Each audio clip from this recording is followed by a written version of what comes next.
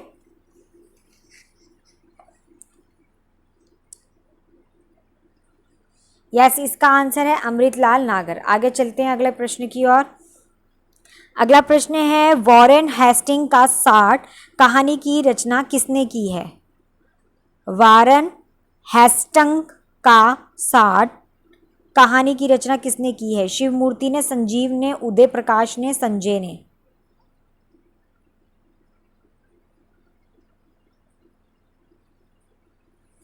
तो इसका आंसर है उदय प्रकाश। अगला प्रश्न देखेंगे। अगला प्रश्न है हमारा, हिंदी नाटकों के मंचन में यशगान का प्रयोग किस निर्देशन ने किया?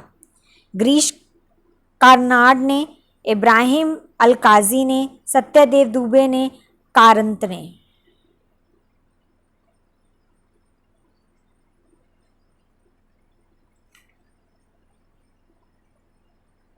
अब दिख रहा है? चलिए बताइए आंसर जल्दी।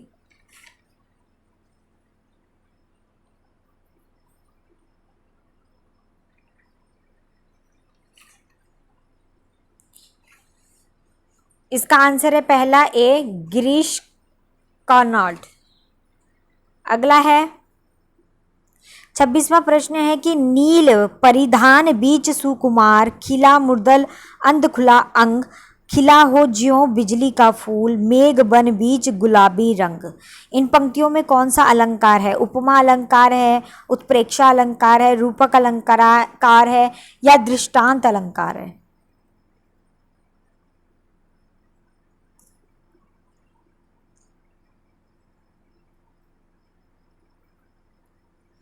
यस, इसका उपमा ही अलंकार है। चलिए अगले प्रश्न की ओर।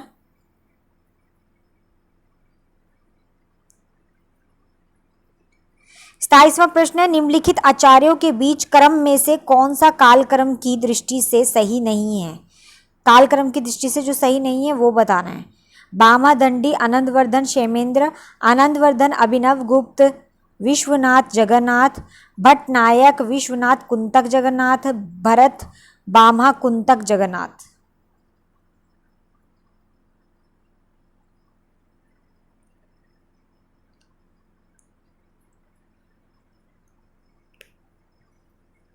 यस, इसका आंसर है सी।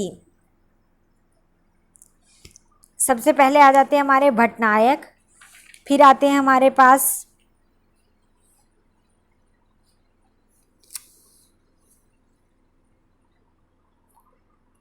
ठीक है भट्टनायक, फिर आते विश्वनाथ, फिर आते कुंतक और फिर आते जगन्नाथ। तो इस तरीके से ये इसके सीरीज जो है वो है।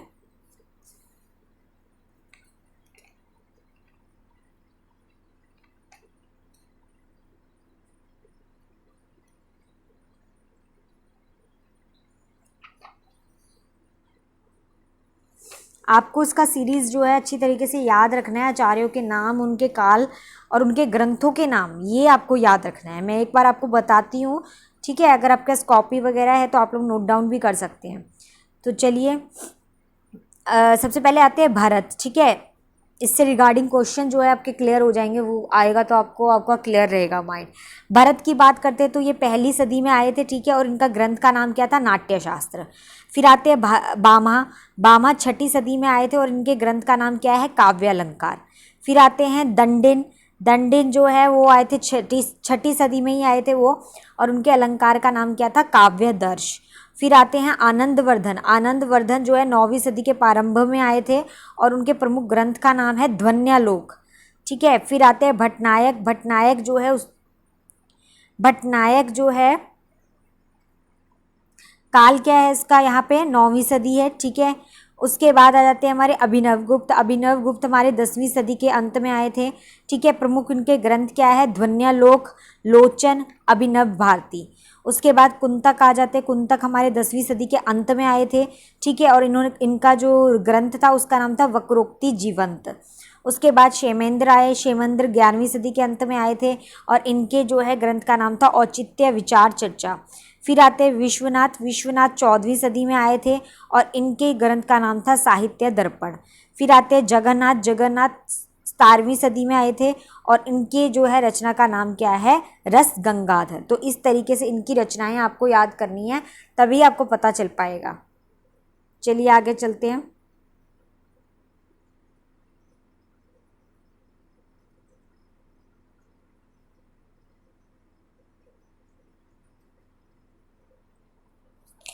अगला प्रश्न क्या है हमारा, कृति काल क्रम की दृष्टि से कौन सा सही है। तो कृति के अनुसार हमें इसको बताना है कि कौन सा सही है। निम्नलिखित यहाँ पर देखिए, रामचंद्रिका, ललित, ललाम, जगत विनोद बिहारी सतसई, ठीक है। पल्लव, परिमल, रहर, नीरजा, वरदान, गुबन, कंकाल, चित्रलेखा, कुल्ली भाट, अतीत के चलचित्र, माटी की मूर्तें, पथ के साथी। तो कृति काल की दृष्टि से कौन सा सही है, सही बताना है कौन सा है।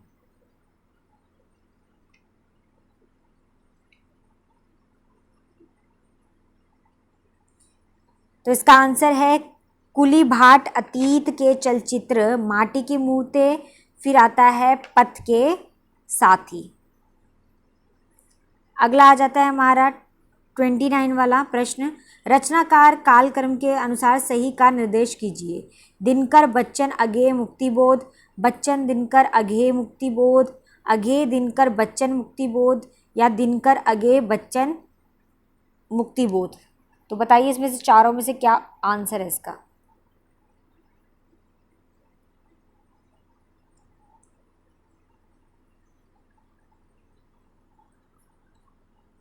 तो इसका आंसर है हमारे पास, सबसे पहले आएगा बच्चन, ठीक है, दिनकर, फिर आएगा अगेय और फिर आएगा मुक्तिबोध। तो ये इसका सही जो है, आप बोल सकते हो कि इसका सही अनुक्रम है ये। बच्चन का जीवन काल जो है कब का है, तो बच्चन का जीवन काल हमारा 1907 से 2003 के बीच तक का है, ठीक है। जीवन 1907 में और मृत्यु 2003 ईस्वी में। उसके बाद आते हैं दिनकर। दिनकर जो है हमारा 1907 से 74 ईस्वी तक। उसके बाद अगेय का 1911 से 87 ईस्वी तक। फिर आते हैं मुक्तिबोध 1917 से 64 ईस्वी तक, ठीक है।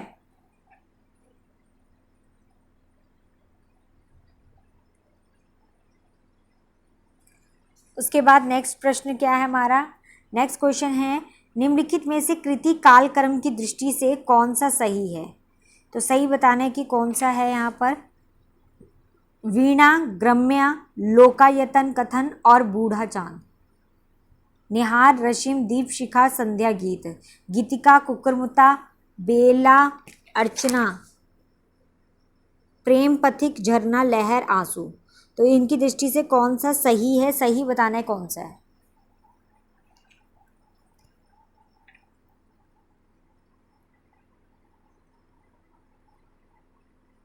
बताइए बताइए आंसर।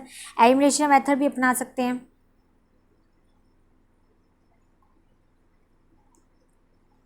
तो इसका आंसर है सी, सबसे पहले आएगा गीतिका, फिर आएगा कुकुरमुक्ता, फिर आएगा बेला और फिर आएगा अर्चना। अगला प्रश्न देखेंगे। अगला प्रश्न क्या है, निम्नलिखित में से सही कृति काल क्रम कौन सा है। सुखमय जीवन, शरणार्थी, ठुमरी दो बांके। बताइए इसका सही उत्तर क्या है।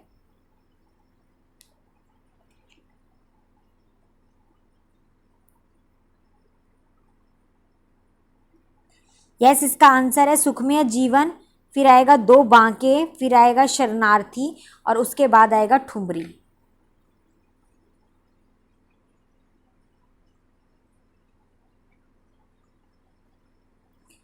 32 वाला प्रश्न है, निम्नलिखित निर्गुण कवियों का सही कालक्रम के अनुसार कौन सा है। तो दादू है, कबीरदास, सुंदरदास और मूलकदास है। तो इसमें से सही उत्तर क्या है वो बता दीजिए।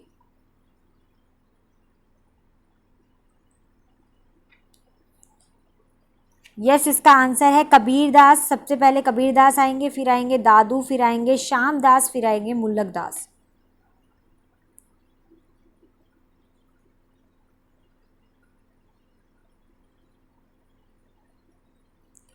अगला प्रश्न है 33 वाला, निम्नलिखित काव्य पंक्तियां और काव्यों को सुमेलित करना है। नया बीच नदियां डूबती जाए, अजगर करे न चाकरी, पंछी करे न काम, गुरु सुआ से पथ दिखा देखवा, तबलग की जीवो भला देबो हाय न धीम, रहम कबीर खुसरो जायसी मूलकदास। बताइए इसका सही उत्तर क्या है।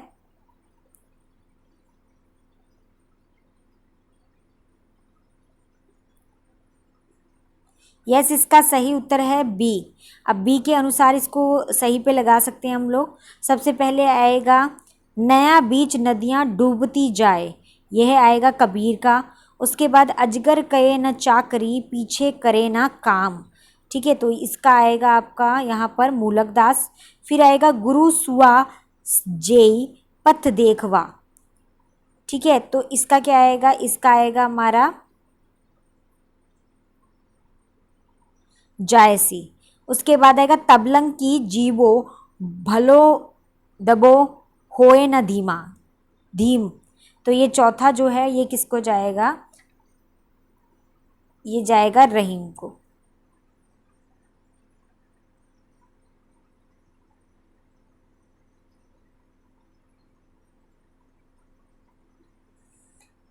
चलिए अगला प्रश्न है हमारा 34 वाला, निम्नलिखित रचनाओं को कवियों के साथ सुमेलित करना है। यहाँ पे मृगावती है, मधुमालती है, चंद्रायन है और अखरावट है, जायसी है, मुल्ला दाऊद है, आसमान है, ठीक है, कुतुम्बन है और मंझन है। और इसीलिए मैंने आपको ट्रिक्स वगैरह कराई ताकि ट्रिक्स में आप लोगों को उनके साथ साथ राइटर के नाम के साथ साथ उनकी रचनाएं भी याद हो जाए, इसीलिए मैंने उस ट्रिक का सहारा लिया है। बताइए इसको मैच करके इसका करेक्ट आंसर क्या है।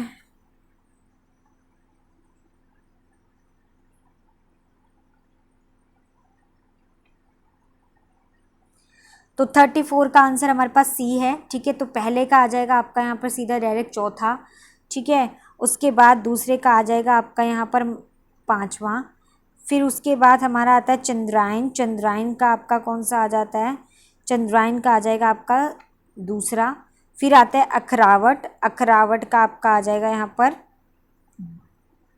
जायसी, ठीक है, तो सीधा सीधा ये इसका क्रम है।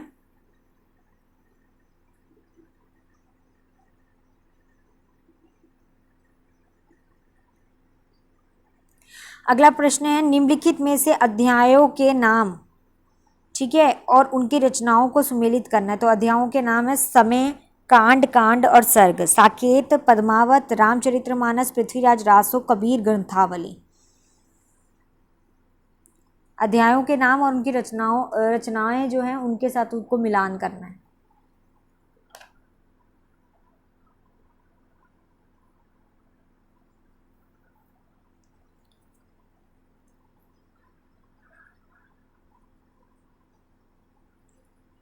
समय का यहाँ पे है, इसका आंसर आ जाएगा ए। समय का आएगा यहाँ पर पृथ्वीराज रासो, कांड का आएगा यहाँ पर रामचरितमानस, फिर खंड का क्या आएगा यहाँ पर, खंड का आएगा यहाँ पे पद्मावत, पद्मावत के खंड थे। उसके बाद सर्ग आ जाता है, तो सर्ग जो है साकेत के अंदर बहुत सारे सर्ग थे, ठीक है, तो समय का आएगा पृथ्वीराज रासो, कांड का आएगा यहाँ पर आपका रामचरितमानस, खंड की बात की जाएगी तो पद्मावत आएगा और सर्ग की बात की जाएगी तो साकेत आएगा।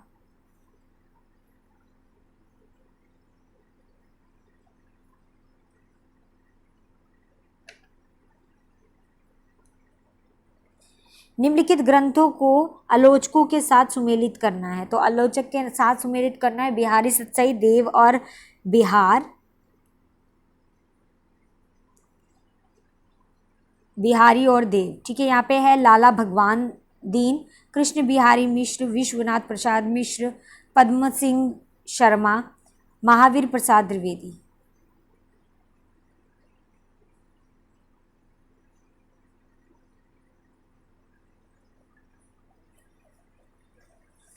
तो इसका आंसर है हमारे पास ए, ठीक है, तो इसका आंसर दोस्तों ए है।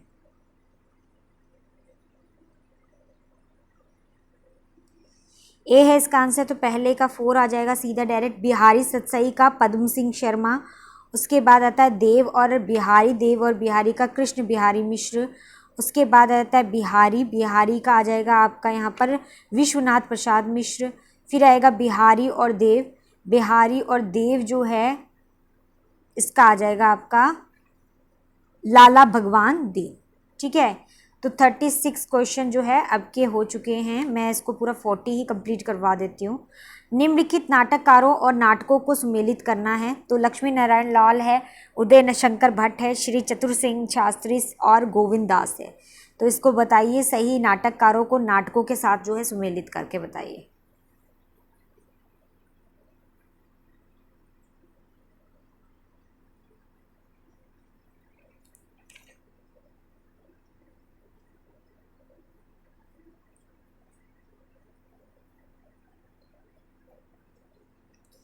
तो इसका आंसर आएगा सी। सी के अकॉर्डिंग इसे करें।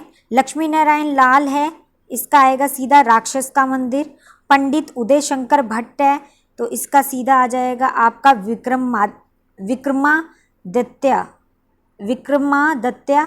उसके बाद हमारा आ जाता है यहाँ पर चतुर सिंह शास्त्री, चतुर सिंह शास्त्री का आ जाएगा यहाँ पे अमर राठौर। उसके बाद सेठ गोविंद दास, सेठ गोविंद दास का आपका यहाँ पर आ जाएगा कर्तव्य। ठीक है, अगला प्रश्न देखेंगे। 38 वाला प्रश्न है हमारा, विघटन की अवधारणा जो है उसका संबंध किस वाद से होता है? आधुनिकतावाद से, संरचनावाद से, नई समीक्षा से, उत्तर आधुनिकतावाद से। विघटन की बात कर रहे हैं, विखंडन।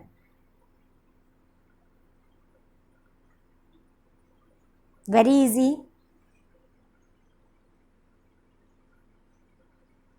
यस, इसका आंसर है संरचनावाद। ठीक है, अगला है संरचनावाद है, इसका आंसर अगला है यहाँ पर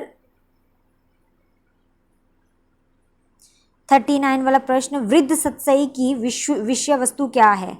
नायिका भेद, श्रृंगार, नीति, भक्ति।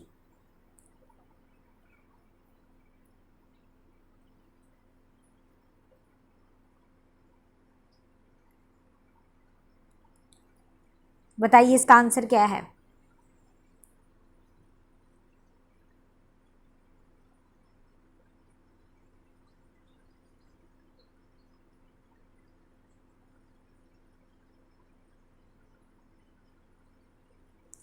तो इसका आंसर है नीति। आगे अगला देखिए, अगला प्रश्न है 40वां, लास्ट प्रश्न है हमारा ये। ठीक है, आज की क्लास का। तो चित्राधार जो है वो किसकी रचना है? जयशंकर प्रसाद की, राम नरेश त्रिपाठी की, मुकुटधर पांडे की, रामेश्वर शुक्ल अंचल की।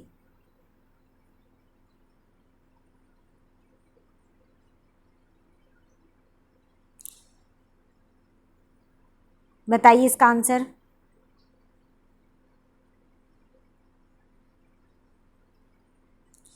तो इसका आएगा आंसर जयशंकर प्रसाद। ठीक है, तो यहाँ पर आपको याद रखना है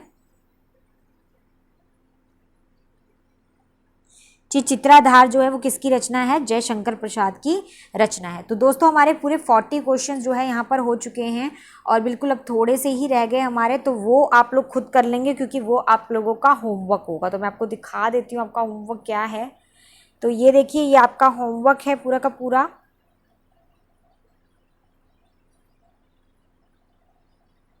ठीक है, और आगे देखिए, आगे एक पैराग्राफ है और पैराग्राफ में से भी प्रश्न है। ठीक है, तो यही आपका होमवर्क है और ये बचा कुचा होमवर्क आप कंप्लीट कर लेंगे क्योंकि आपको पता है कि हमने अपनी अगली क्लास में जो है क्या डिस्कस करना है। अगली क्लास में हम लोगों ने जो अभी छोड़ा था, फर्स्ट का रिवीजन हम लोग कर रहे थे, वहीं पर उसको आगे कंटिन्यू करेंगे हम लोग अपनी अगली क्लास में। ठीक है, तो जिन्होंने वो क्लास अटेंड नहीं की है तो मेरी ये पीछे वाली क्लास को अटेंड कर सकते हैं ताकि उनका रिवाइज हो जाए और उसके बाद हम कंटिन्यू अगली क्लास को कर पाएंगे। ठीक है, तो थैंक यू सो मच। और आप सभी ने अगर चैनल को लाइक नहीं किया है तो फटाफट लाइक कर ले, सब्सक्राइब कर ले, जितना ज़्यादा हो उतना ज़्यादा शेयर करें, बढ़ाएं मुझे। ठीक है, और ताकि दूर दूर तक बच्चों की हेल्प हो सके।